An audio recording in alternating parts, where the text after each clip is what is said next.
Bienvenido a Creta. Creatividad tanatológica. Mi nombre es Jorge Blanco y seré tu guía en este viaje.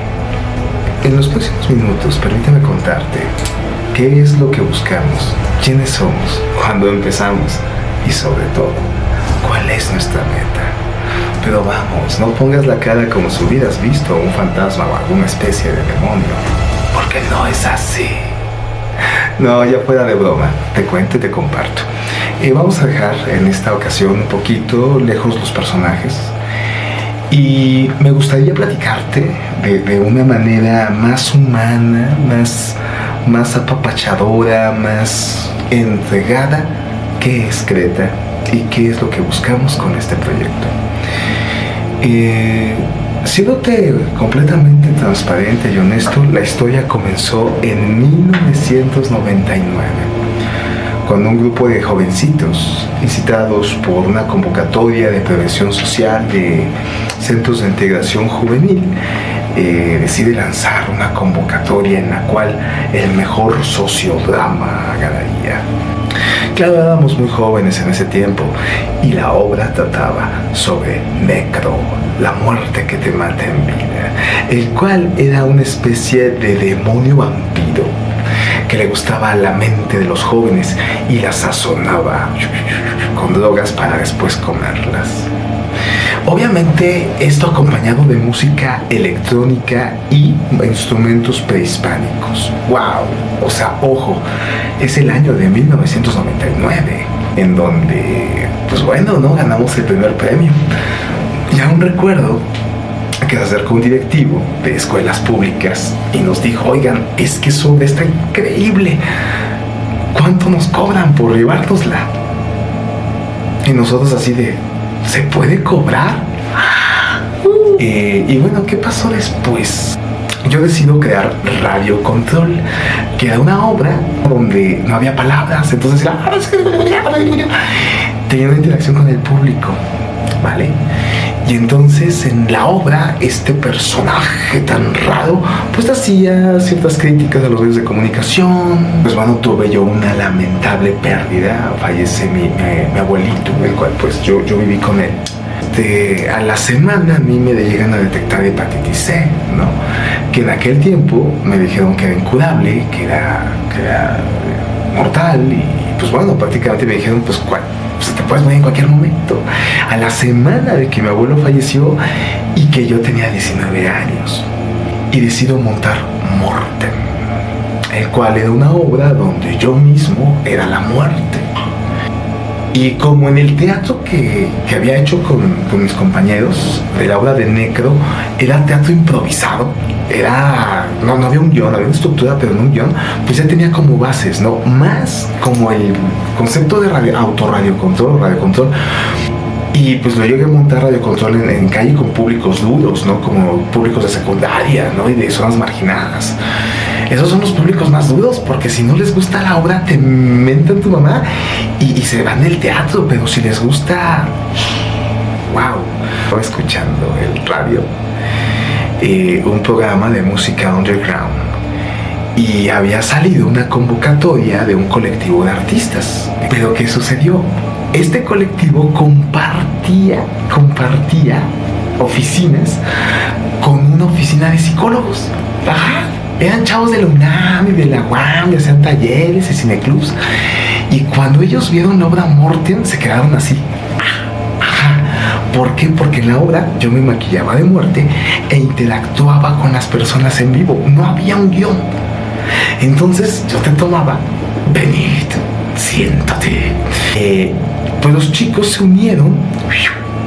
Me empezaron como a proponer trabajo, ¿no? De que mira, te presentamos en este hospital, te presentamos ante esta escuela, ¿no? Y entonces ahí es donde yo empiezo a compartir, ellos me empiezan a entrenar en lo que es la tanatología, ¿no? Yo no conocía lo que era la tanatología. Fue entonces donde llegó el tiempo Nightmare, ¿no? Nightmare, ¿qué pasa? Yo pierdo mi trabajo, pierdo mi novia, pierdo mi casa, pierdo todo. Un gran amigo que se dedicaba como a hacer máscaras y efectos especiales y colmillos y estas cosas. Y él había visto mi trabajo, había visto como mis obras. Y él siempre, no, échale ganas, tú puedes, poquito a poquito. Y en las noches nos ponemos a hacer los vestuarios, escuchando música gótica. Y entonces hicimos las escenas de Nightmare, 7 cuentos. Este era el dilema. Si Nightmare, este ser que causa pesadillas, lograba su objetivo, la espada de la ironía sería parte de su armamento.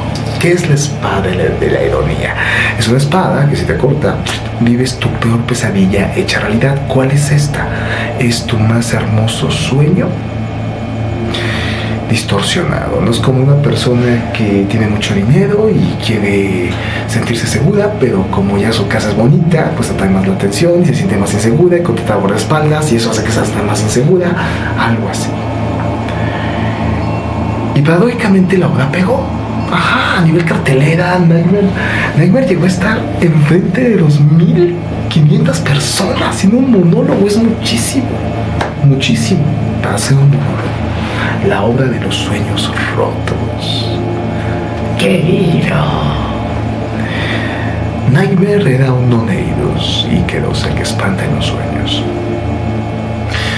Y entonces encontraba 7 objetos en esta dimensión, llevado por unas escrituras que encontré en la dimensión de los sueños. Y cada objeto lo guiará a la espada de la ironía. Obviamente Nightmare pasa al público para poder saber qué significan estas cosas, ¿no? De ahí el cuento del cuervo y del búho. Había una vez un cuervo y un búho blancos como la luna. Sin embargo, el cuervo quería ser más hermoso que el búho y tomó un pedazo de oscuridad y lo pintó sin cuidado alguno. Fue entonces cuando llegó el turno del cuervo y este echó a volar, encontrando un rayo que la atravesaría en 2. Caería a una tremenda oscuridad, saliendo de ahí transformado, siendo completamente negro. Y me acuerdo que entonces una vez pasé a 2 jovencitas, una vestida de negro y una vestida de gris, ni mandado a hacer, y las enfrento así como si fuera un espejo y empiezan a ver, ¿no? Vaya, tal pareciera que ella es perfecta, pero ¿cómo si es tan igual a ti? Y empieza a meterle ahí candela al asunto. Las niñas tienen este encontronazo y al final Nightmare, como le dice, a ver, no es su culpa. No, a ver, las dos son distintas por una razón cósmica, o un destino que solo que una puede cumplir. Y si están peleadas por el amor de los papás, no es culpa de ustedes, es de la crianza. Ustedes son más allá que hermanas. Y termina obviamente la escena, ¿no? Y el personaje va entendiendo. Entonces me hizo como muy irónico que al final Nightmare sí encuentra la espada de la ironía. Y la ironía de mi obra es que hablaba de los sueños rotos y que fue la que me regresó a cartelera. Fue de wow, increíble. Se vino una oleada muy agresiva en Ciudad de México, donde a muchísimos comerciantes pues los lesionaban, pero usen su más realista imaginación. Y pues sus familias no necesitaban un tanatólogo. Entonces a mí me empezaron a caer como esos casos de esos comerciantes del centro que pues lamentablemente un familiar había trascendido por situaciones delictivas, ¿no?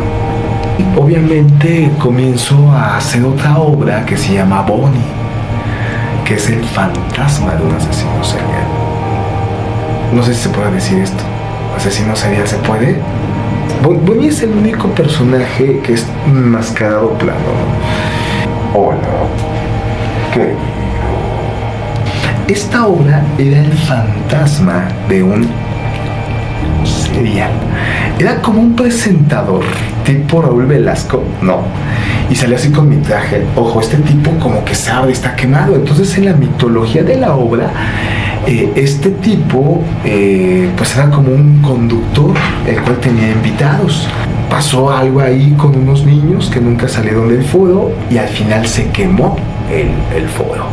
Entonces el fantasma de este tipo está como una especie de dimensión donde se repite el programa una y otra y otra y otra vez. El día de hoy tendremos a la mujer que llora sola, al hombre que sigue esperando y tendremos al niño que nadie abraza. Comenzamos. Pues la reacción de la gente del público te va a decir a quién pasar. La gente que está así, pues le duele gorro.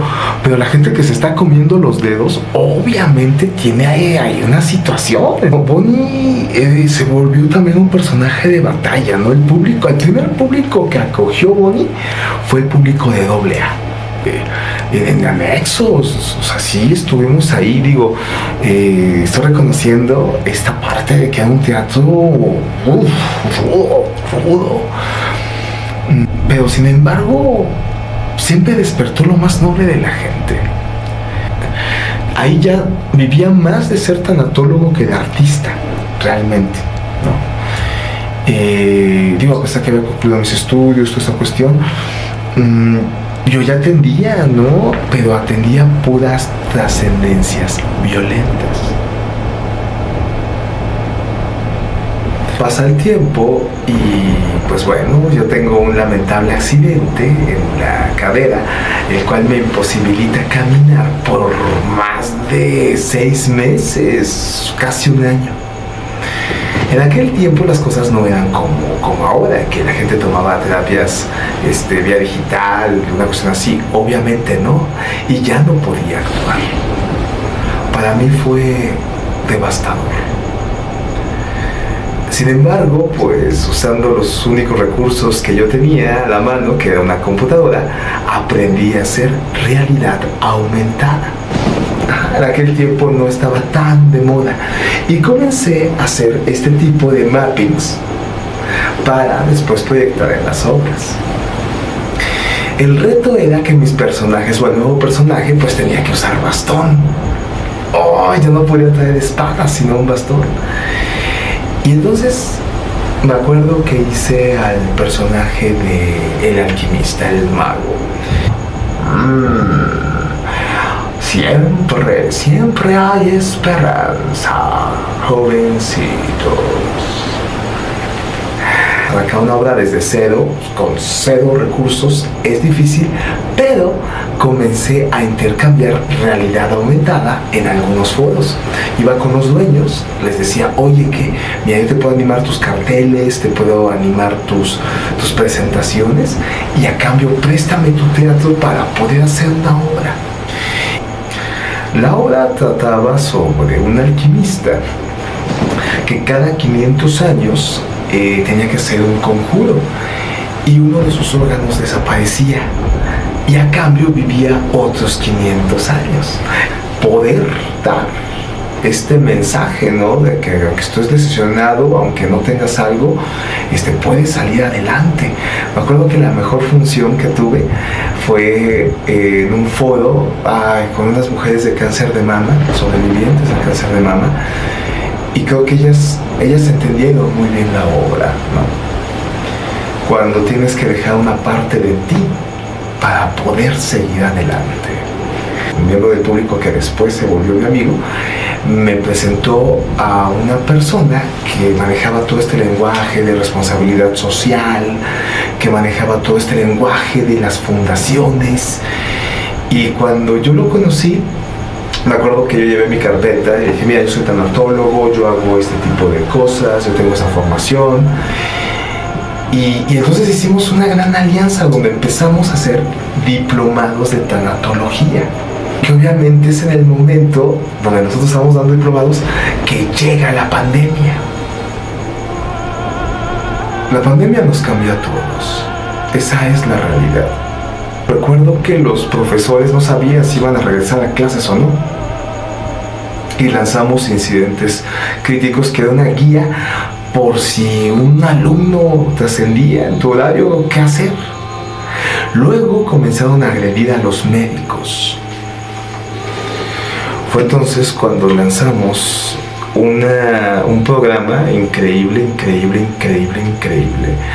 en el cual pues los médicos podían manejar su estrés, también las enfermeras. El problema aquí era que las personas fallecían de los lugares del trabajo, de los familiares. Entonces ahí tuve como muchísimos pacientes, ¿no? Que decían, oye Jorge, es que falleció mi papá aquí. Luego pues empezaron a trascender los abuelitos, muchos varones también, mucha gente de muchas instituciones. Y a la par de los cursos, pues yo veía casos todo el día, ¿no? Y casos de intervención inmediata, de decir, es que mi papá trascendió ayer en el hospital, es que no llegamos al hospital, es que nos negaron la puerta del hospital. Después, bueno, la crisis del oxígeno, que ya no había oxígeno, entonces la gente estaba trascendiendo en sus casas. Muchas veces me tocaron hacer prácticamente coberturas en vivo, los paramédicos tratando de reanimar a la persona y yo calmar al doliente. Después de lanzar tanatología pediátrica, porque también los niños se pusieron bien mal con todo esto y con justa razón, de plano fue que decidimos lanzar una formación tanatológica que se llamó Primeros Auxilios Tanatológicos, el año del duelo, en el cual como que al familiar más capacitado, que obviamente le gustarán estos temas, nosotros le instruíamos sobre cómo manejar higiénicamente a sus familiares en duelo. Fue difícil, también tuve pérdidas personales. Al finalizar el COVID, obviamente muchas personas empezaron a trascender por voluntad propia. Depresiones, sí, de tener toda esta experiencia, todo este bagaje, decido tomarme un año sabático. Actualmente, pues bueno, vamos terminando de escribir el Necromorphus, el libro de tristeza, trascendencia y trascendencia por voluntad propia.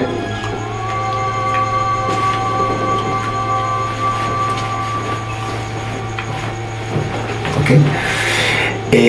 Es un libro que prácticamente tardé 1 año y medio en escribir, en el cual hago la recopilación de muchísimas reflexiones a los cuales me llevaron a estos pacientes, y también pues es sumergirte al abismo. Me encanta el nuevo logo, la nueva bandera de Creta. Es un pez del abismo, es un pez que vive en la oscuridad, es un pez que tiene presión y literal va navegando en la oscuridad y es capaz de crear su propia luz. Pero al final de cuentas es luz en el abismo. En resumen, eso es Creta. Creta va más allá de crear un servicio, un producto. No. Creta es un compromiso que hicimos hace 22 años con una causa, y esa causa es apoyar a las personas en el momento o en uno de los momentos más negros de sus vidas, que es cuando pierden a un ser amado, ya sea a través de las artes escénicas, ya sea a través de los libros que estamos construyendo, ya sea a través de las conferencias, ya sea a través de la asesoría personalizada, ya sea a través de las clases en Zoom. Creo que la misión es una, y es calmar el dolor dejado por la trascendencia de un ser amado. Esa es la misión de Creta, de creatividad tanatológica. No me queda más que agradecer que hayas visto este video y desearte una excelente noche.